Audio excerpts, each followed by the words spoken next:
Hello everyone, please take time to consider this end game that I have here in front of you. And it's black to move. And this is from a actual game between a player named Tishbirek with the white pieces and with the black pieces Vorotnikov. And this is from Leipzig 1979. And this is a new series that I'm going to be starting along with my normal analysis.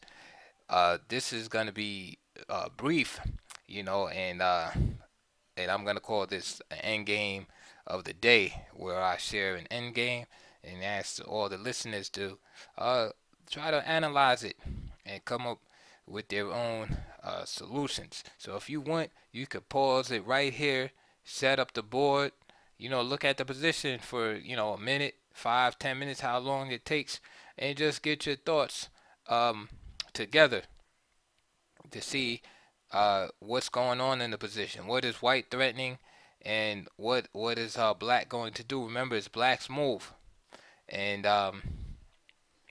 so before each end game of the day, I'm gonna give a little warning like that, so not just giving the answer. Some of you might see it right away, but for those of you that want to really learn, it's best to pause it and then think about it yourself. So with that said, now I'm going to go into my analysis of the position. Again, it's Black's move, who was a player of Vorotnikov. If we look at this position, first we can just count up the material. We see that White has 6 pawns, right, and Black has 5 pawns. The major difference here, though, is that the white pawns are devalued. They're doubled up on the you're doubled up on the queen side. Okay. Another feature that stands out is the space. White has more space on the king side. Black has more space on the queen side. All right. Another thing is the position of the kings. Again, White's king uh, is way on the king side. It's opposed to being in the middle of the board. So even though White's king is further up the board, Black's king is more centralized. All right. Uh, what I think is probably the most important feature here is that that White has this 2-to-1 king side majority. So if White can move, let's make a dummy move for Black, right?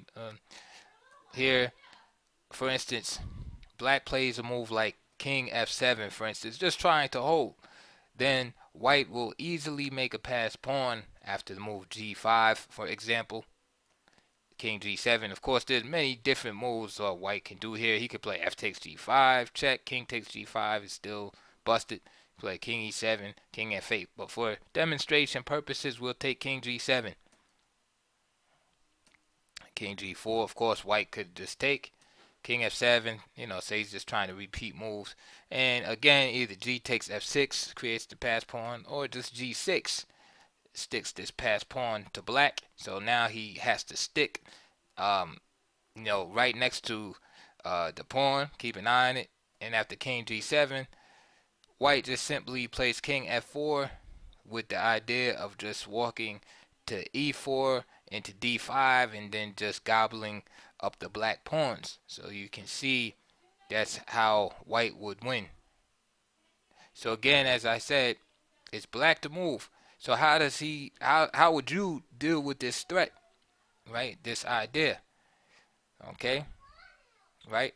So again, you could pause the video and consider, these things that's going on. All right. So now I'm going to go into the solution. Here, Vorotnikov played a very strong move. He played the move C4. And a lot of you might be like, what? How did he play this move right here? And the possibility is based on the weakness of the white pawns. And this is one of those inherent weakness in double pawns, right? And shattered pawn structures is that often there's tactics that can be used against these kind of weakened pawn structures. So c4. So what's the tactical justification behind c4? Well, if b takes c4, then we see that black is creating an artificial queenside pawn majority because of the double pawn situation. And after a4, black would be winning because the idea is obviously just to continue a3, creating a passed pawn. Now, if white's pawns were healthy, then black would just be down the pawn, and there's no way that he could do that. But since white's pawns are unhealthy, then those tactics prevail. If d takes c4, if he takes the other way, it still works. After a4, the pawn has to be captured because, again, black is just simply threatening to push a3, and then the b pawn is forced to capture on a3, and then b captures, and then you have a passed pawn here. So b takes a4, and then here's the killer. You have this pawn right here all alone. It's overworked, and black just simply sacrifices another pawn with b3. Okay, and after c takes b3, now you can see clearly d3. So you see with all of those pawns, black still wins the game. And this is mainly due to another feature in the position which was mentioned earlier, and that is white's king being all the way off to the side. If white's king was in the center, then it would be no problem. Again, if c3, then just simply d3. So this was the logic behind this move here. So c4 is very strong move. Tishberic played the move king h5 here. All right, and now again, here's another critical point in the game. So he played king h5. Now, again, you could pause the video. You should pause the video. Have this position set up right here. Is to what would you play with white? I already showed you why you shouldn't take the pawns. But was king h5 the correct move? Was king h5 the correct move? Should white, say, try to return to the center with the king? All right, those are things we have to think about during these type of situations. Should white press forward with the move like g5? Okay. Okay. And then furthermore, what's the assessment of the position? Is it a draw? Is one side winning? What's going on here? So I'm going to leave that up to you guys, but I'm going to show you what was actually played. So Tishberic played king h5. Obviously, the idea is to just ram these pawns down black's throat. So after king h5,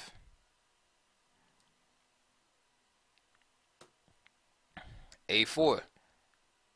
Just continuing the same theme, pushing these pawns. Again, the idea is if b takes, then b3. Why does b3 work? Because it creates a passed pawn. After c takes b3, for instance, then c takes d3. Okay, do I have to show that to you? No problem. And again, you had the same scenario. So the theme is there. So there's a4. Besides a4, can you out there in the audience find another way, that another move that can be played?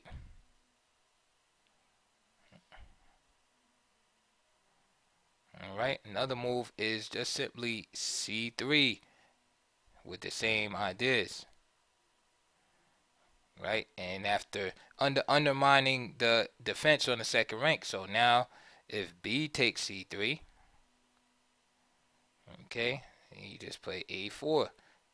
Notice there's nothing to stop the pawns on the a file. So this is forced, and now you have the same scenario. you simply play b3, which undermines the defense on the second rank. This is forced.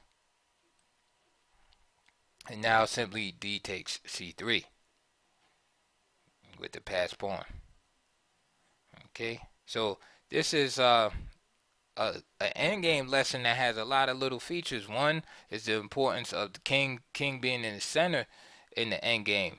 Okay, so you can already see that these combinations, this breakthrough combination works because of the distance, not only of the crippled pawns that white has on the queen side, but also the distance that the king is away from the center of the board. So those are two factors. So even though he has this 2-to-1 majority on the king side, those two factors keep black in the game, right? Those two small weaknesses, the king kind of being too far to the right, so to speak, and the crippled nature of the pawns on the queen side.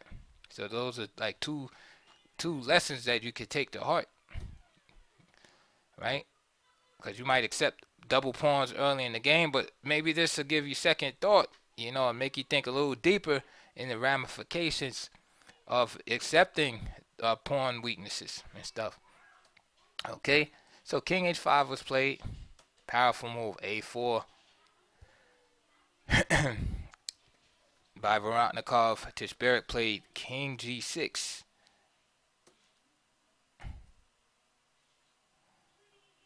All right. And now what? If you're black, now what do you now what do you do here? Okay. Again, a takes b3. C takes b3. And Vorontikov plays c takes d3. At this point, c3 also wins. So c takes d3. King g7. d2. g5. And this is what white was banking on when he played king h5. Queen, check. And of course he gets out the way. f7. And Tishberek is one move too late. Queen g4. King f6. And queen h4. And black was forced, white was forced to resign here. Alright.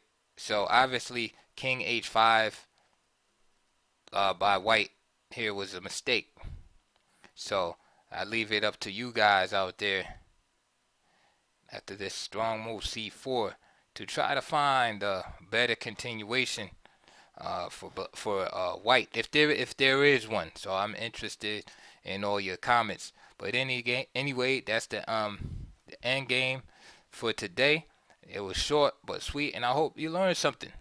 Again, one of the major themes in the end game is you want to try to keep your king centralized as possible, but it's not always, going to be like that. Again, in this case, the pawns on the king side have to be escorted by the king.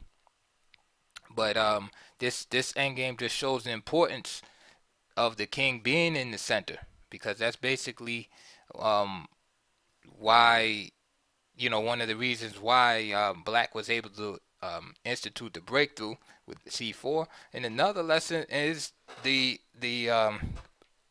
crippled pawns on one side or another. And you see these type of pawn structures in a Berlin defense, right? When you see that Berlin Wall endgame on the queen side, you see black with those crippled pawns. So it'd be interesting to go and look at one of those games, and you'll see a lot of these same type of breakthrough things, breakthrough sacrifices and such. So be careful with how you maintain your pawns. All right, so that is it for today. I hope you like. Please comment, like, and subscribe and all that stuff, and I'll see you next time.